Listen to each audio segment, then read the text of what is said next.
જ્યુસને 2 ગ્લાસના અંદર નીકાળી દઈશું. આપણે બનાવ્યો તો ઘણો બધો છે, પણ 2 ગ્લાસ ભરી નીકાળું છું.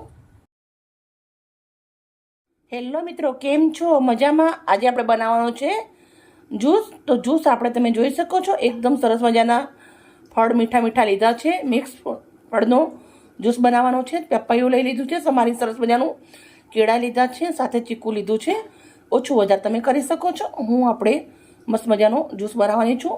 હનીનો ઉપયોગ કરવાની છું, મિલ્કનો ઉપયોગ કરવાની છું. કેવી રીતે બનાવું પૂરો વિડીયો તમારા જોડે શેર કરું છું. એકદમ હેલ્ધી છે અને સાથે ટેસ્ટી છે અને એકદમ મીઠો મીઠો. મિક્સરનો જાર લીધો છે, એના અંદર આપણે સૌથી પહેલાં પપૈયું નાખી દેવાનું છે. પછી આપણે કેળા,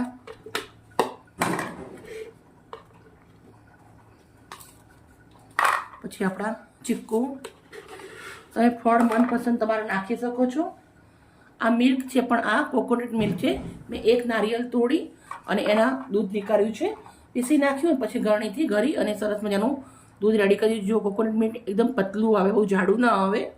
તો આપણે મિલ્ક રેડી દીધું છે. પછી આપણે નાખવાનું છે હની, મધ, નારિયેળનું દૂધ.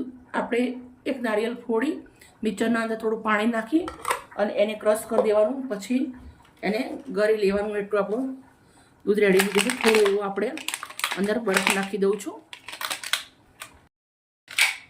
હવે આપણે આને પીસી દઈશું. જ્યુસ આપણો સરસ મજાનો બની અને રેડી થઈ ગયો છે.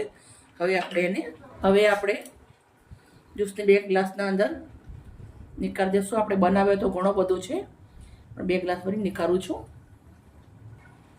તમને ડ્રાયફ્રૂટ જે પસંદ હોય એ તમે નાખી શકો છો. હું થોડા એવા અંદર પિસ્તા નાખું છું. પિસ્તાની કતરણ હવે નાખું છું.